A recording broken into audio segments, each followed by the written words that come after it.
Okay, all right, let's go to the Horns at Half Past. We talk Texas football at the bottom of every hour. All right. You know that's brought to you by Dr. Greg Eckert. He's my dentist and wants to be yours, and he even wants to hear from our next guest because we need an intel deep dive conversation about the Florida Gators.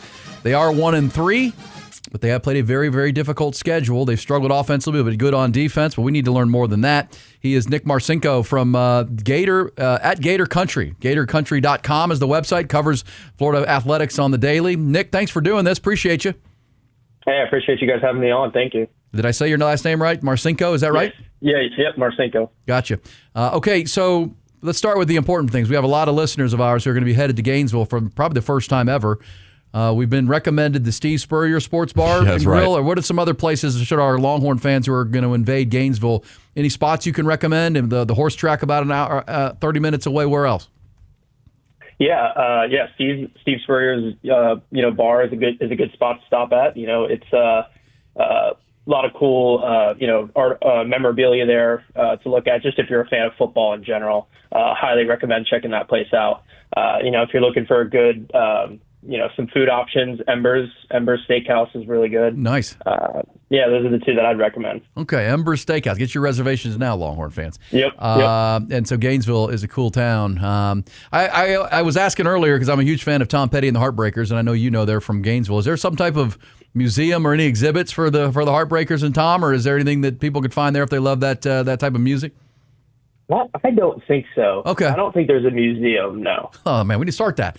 But either way. Yeah, they should. Now that he's passed pretty recently. Nick, let's talk some football. 1-3. Mm-hmm. Obviously they're having a really hard time on offense. They're not creating explosive plays with their offense. They're playing good defense. They're keeping themselves in these games. What's been the key in the conversation in Florida about getting this offense on track around DJ Lagway? Yeah, it was a point of emphasis during their bye week, and it had to be.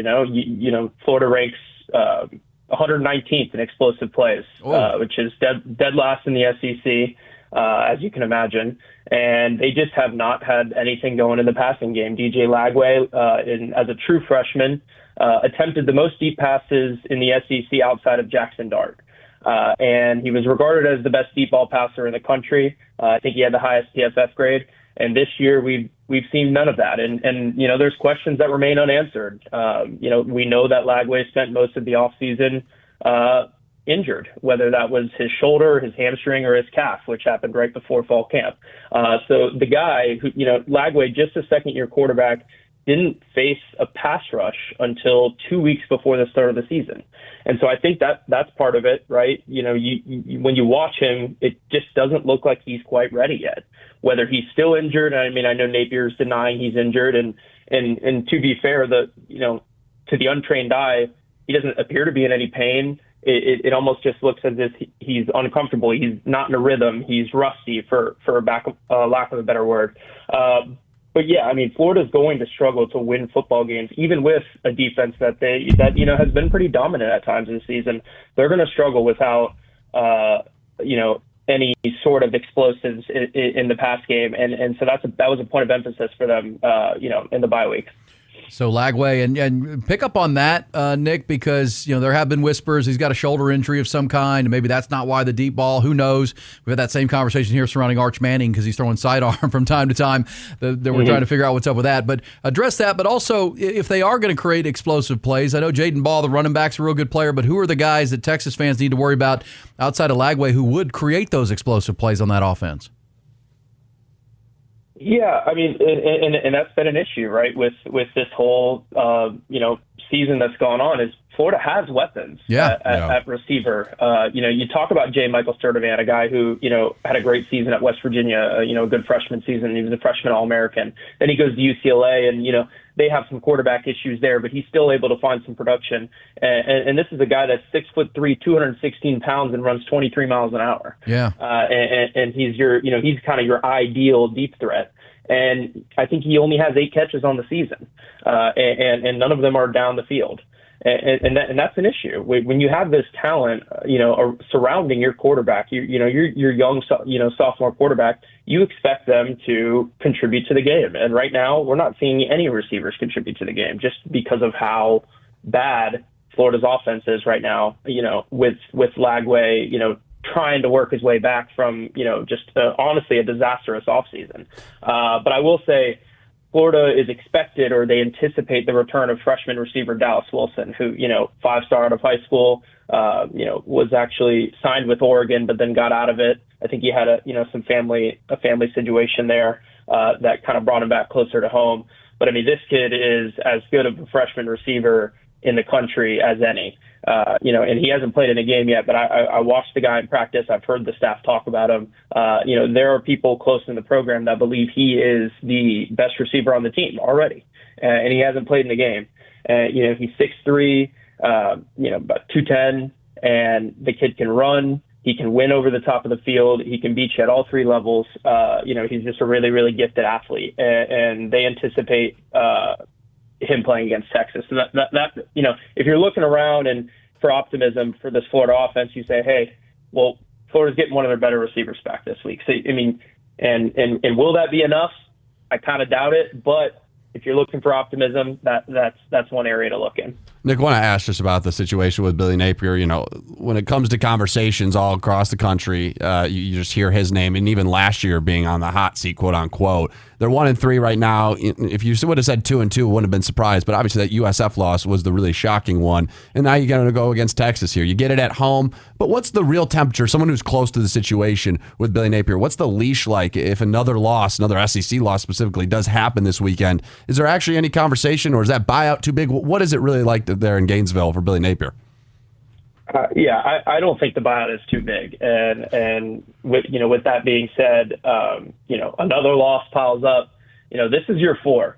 This isn't his first or second year, and the other thing I'll say is, you can look at this season and you can feel bad for Billy Napier by saying, Lagway is not 100%, but at the end of the day, in year 4, when you've had the success that Napier's had, or the lack of, you kind of run out of excuses. There's no more excuses in the book. We're in year 4, and the team is still not winning football games. And I think that's the issue. It's not particularly this season, because you can look at the schedule and you can look at Lagway's not healthy, or you can look at it any way you want. But at the end of the day, in year 4, you run out of excuses. So, the temperature is very hot, and after the Texas game, nothing would surprise me.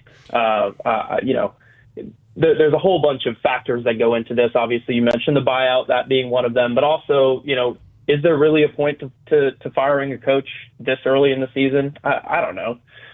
But like I said, nothing would surprise me moving forward, and the temperature is certainly very hot. Yeah, no doubt. And I kind of thought with the 1-3 start there, during the bye week, if they were going to do something, that might be a time. But either way, here they are against Texas. Nick Marcinko is a great insider with the Florida Gators, covering the athletic program at Gator Country. Is their Twitter handle. It's gatorcountry.com. You can find him at Marcinko_Nick on Twitter. Hey, Nick, the defense, what is Texas running into? Obviously, the Longhorns have struggled offensively as well, only 7 points at Ohio State.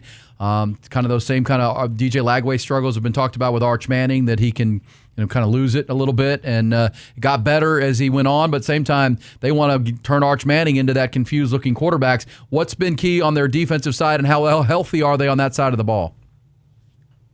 Yeah, the health is certainly something to look into, because Florida's playing great in the secondary right now. I mean, with Devin Moore, Dejon Johnson, Cormani McClain, who was a former number 1 cornerback in the 2023 class. These guys are finally starting to emerge. However, you lose Dejon Johnson for the season. You lose Caleb Banks, who's probably Florida's best interior defensive lineman. You lose LJ McCray, another number 1 defensive lineman in the 2024 class. So you're losing a lot of talent as this season goes on. Florida just announced Aaron Gates out for the season, who's Florida's one of their contributors at the star nickel position. So the injuries are piling up, but Florida's played well. They've tackled really well. Their linebacker play has been the best it's been under Billy Napier, and it's almost unique in a way that Florida really hasn't been able to affect the quarterback this season, but they're still playing sound defense and keeping them in the game. And they've done a good job of not letting the explosive beat them, and that's kind of what we saw last year, right? The kind of defensive turnaround from Florida in the 2024 season, with the Ole Miss and the LSU games. Florida's defense wasn't perfect, but what they did was severely limit the explosive passing games and kind of operate in the bend but don't break defense, and it kept them in a lot of games. It kept them in the Ole Miss game, and they ended up winning by 2 scores. It kept them in the LSU game, and they ended up winning by 2 scores. And that's kind of the same defense we've seen this season, if not a better one. But the issue that Florida's defense is running into currently, and you saw this in the Miami game, is they're having to be on the field so much, and they just get tired at the end of the game. They held Miami down for 3 quarters, but when you got a team that's getting 38 minutes of possession or 40 minutes of possession time, your team's gonna wear out the 4th quarter, and that's exactly what's happened. And I could see it happening again this weekend. No question about that. And yeah, they're on the field way too much. I watched that whole Miami game, and poor guys, they were fighting like crazy, and they got it to 1 score, and they just can't. You can't hold up like that. The offense has to do something, even to move the football, which they were struggling to do against the Hurricanes. Yeah. Hey, Nick, the Arch Manning thing. I mean, it's going to be wherever he goes. It's going to be a show.